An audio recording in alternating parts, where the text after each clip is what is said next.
Good afternoon, everyone. My name is Momar Rizki, and today we're going to talk about Euler methods. And I'm going to teach you how we can use Euler method to solve differentiation equation. So I can see here we have the problem statement given to us for the different equation. So it's dy over dx equal to x over y power 2. With the initial condition y bracket 0 equal to 1, we have to find the observation value of y with bracket 1 using Euler methods.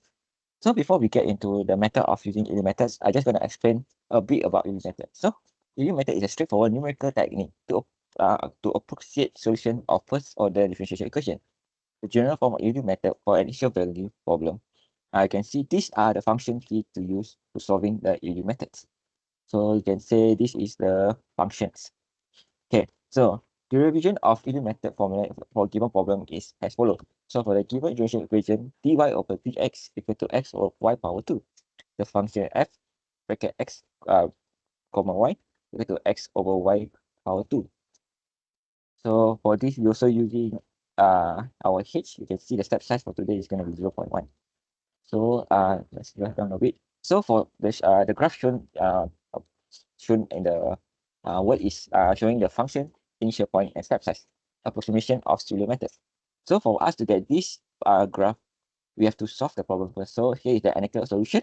So we first have to use the differential equation to solve using separation of variables. So we separate both sides, become 1 over 3 y power 3 equal to 1 over 2 x over 2 power 2 plus c. Then after that, we use the initial condition y equal to 1. So we change every y equal to 1 and x equal to 0.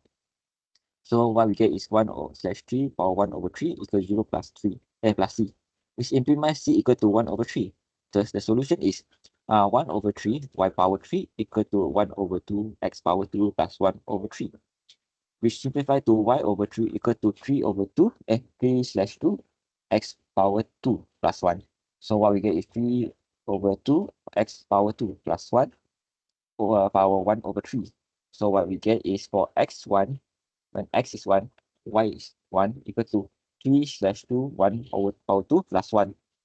Then we get, so the answer we get is 1 over 357. So this is how we get the graph shown here. Next, I'm going to share my other script, which is talking about, let me see, share. This is how you solve Euler method using the Excel. So we have our x, initial y, 0 and 1. Then subsequently, for the column A, what we use is the initial value x, right? So for E3, what we do is we take initial value of 0, just need to increment x by step size, which is 0.1, as you can see. Then for y, same thing, the initial value is 1, so we apply the Euler method formula. So we use P2 plus 0.1 times C2, which is here. So for C itself, we just use the function value of each step. So we take A2 over B2 power 2, and we get the answer here. So the general solution and error analysis that I find when using the Excel method and also the manual method is to find the exact value of y bracket 1, we need to solve the differential equation analytically and compare it to the operational value obtained using Euler method. So before we can even use the Excel formula, we need to find out the differential equation first. So that's how we're able to find the answer. But as you can see, the answer for the Excel and the manual method is different by a bit only. Yeah. So that's all for my sharing about Euler method. I hope you guys understand and hope you guys learn something new today. All right. Bye bye.